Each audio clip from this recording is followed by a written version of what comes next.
Hello students, in this video we are going to discuss working rule for finding the argument of a complex number. So here principal argument.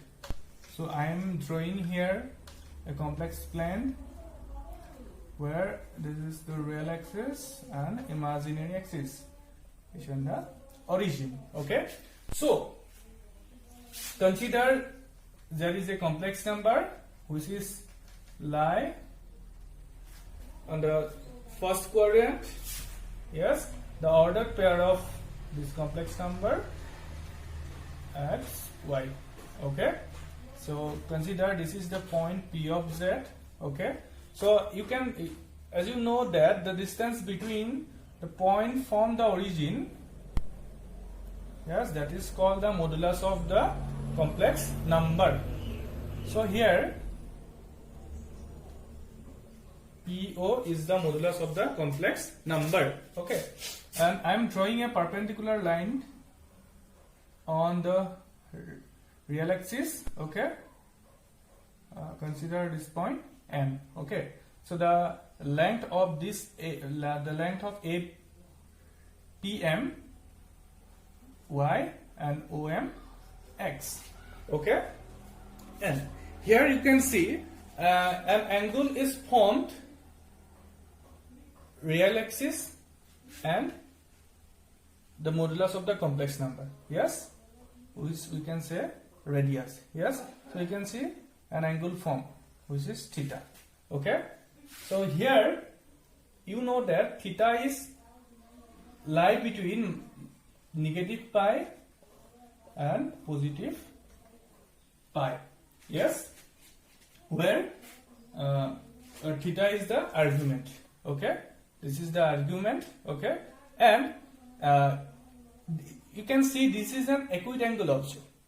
Yes, so here argument of z is nothing but the argument which is equal to the theta.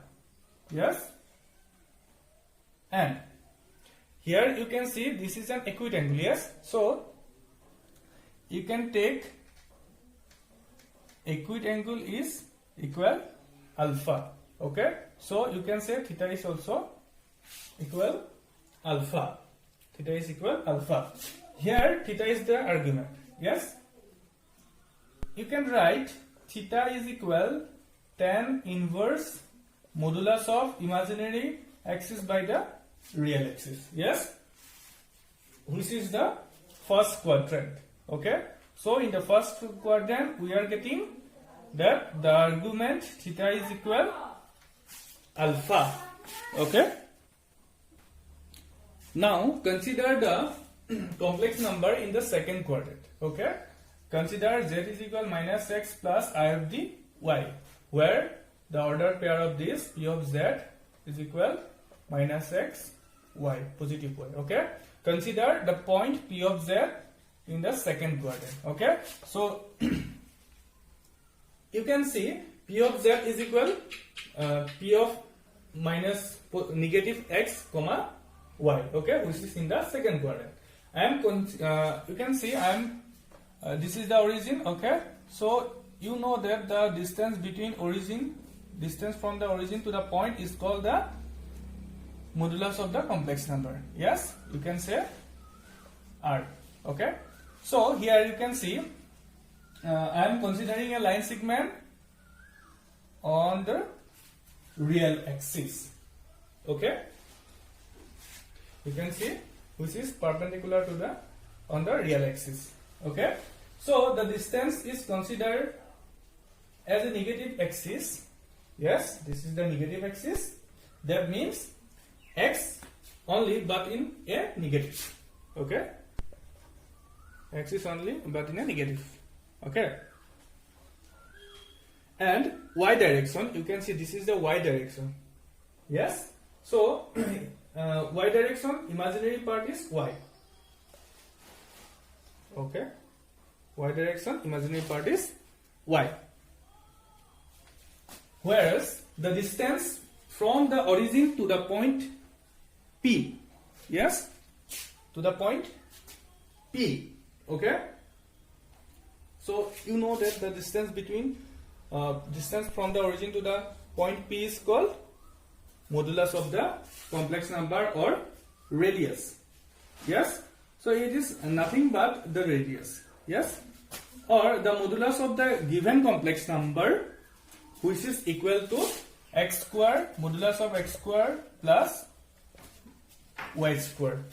Okay. Now in the second quadrant, in triangle OP, suppose this is B. Okay. One angle, that is the acute angle, is forming. Yes. Acute angle is forming. Let the acute angle is alpha. Okay. So we can write tan alpha is equal modulus of imaginary axis by the real axis. Yes, where alpha can be written as tan inverse imaginary axis by real axis. Yes, which is an acute angle. Yes, but alpha is an acute angle where argument is theta. So argument, we can say argument where, when we can say argument, the distance from the real axis to the radius. Yes, which we have to go through the anti-clockwise direction. This is the anti-clockwise direction. Yes, so the distance from the real axis to the radius, that is called argument, theta. Yes, so this one the theta. Okay, so yes, we know that, yes, angle is taken from the positive x-axis to the anti-clockwise direction. Yes, so we can write it is positive.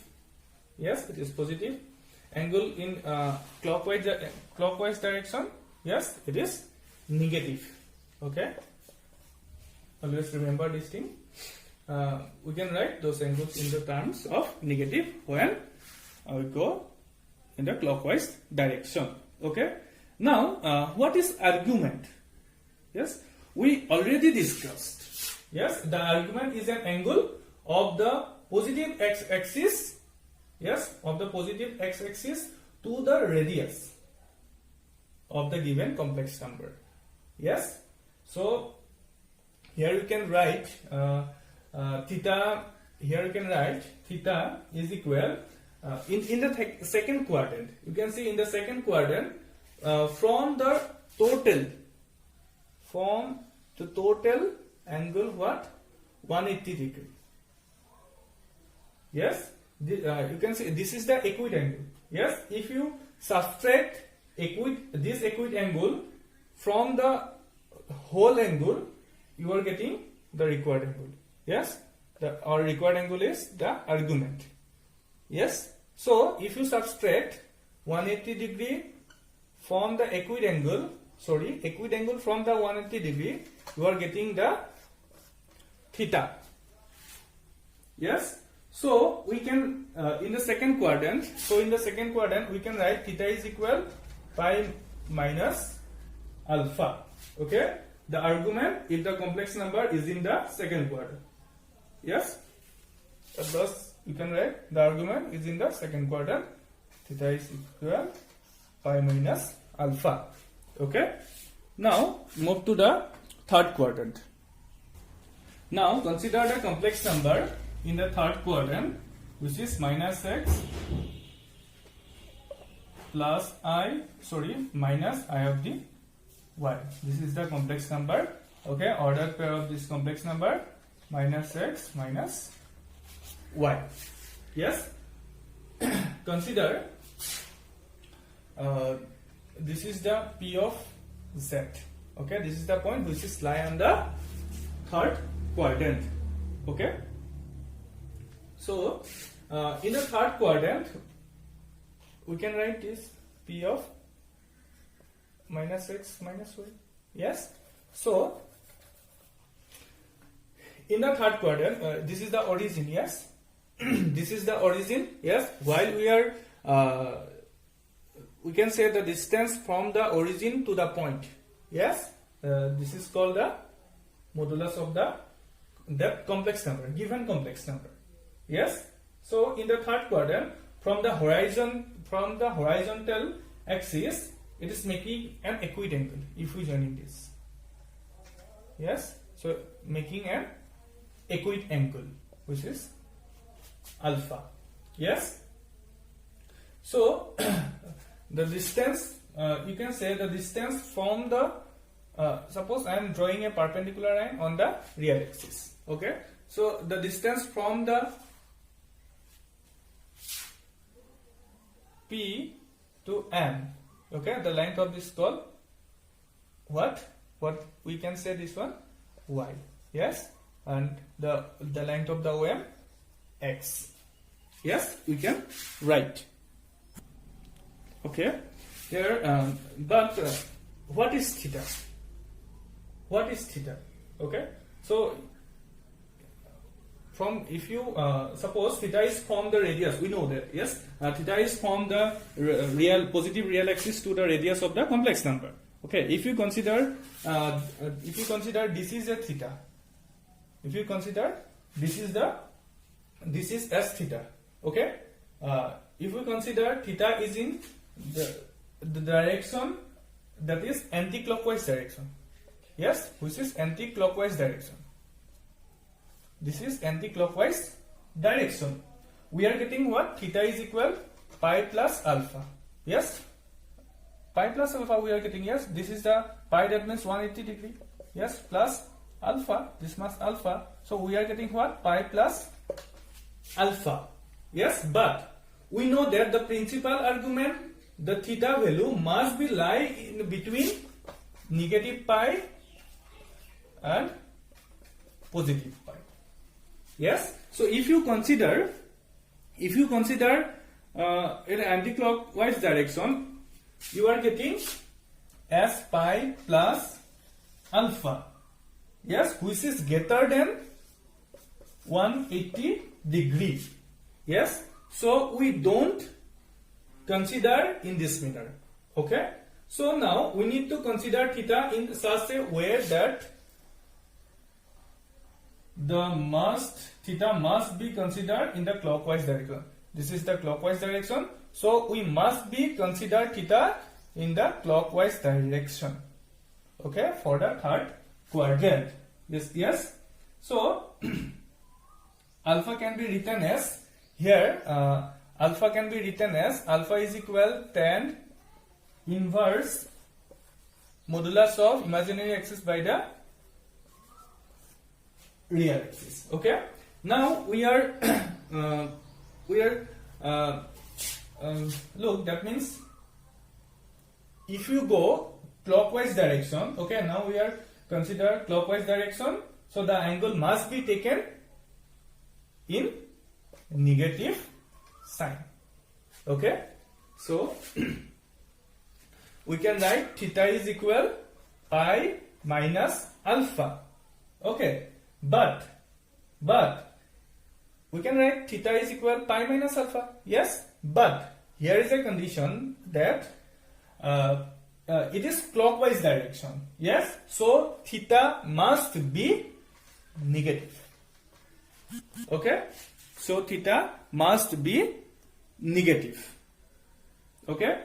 So in the third quadrant, if the complex number in the third quadrant, the argument can be arise negative negative pi, negative positive negative, negative negative positive alpha. So theta is equal minus pi plus alpha in the third quadrant.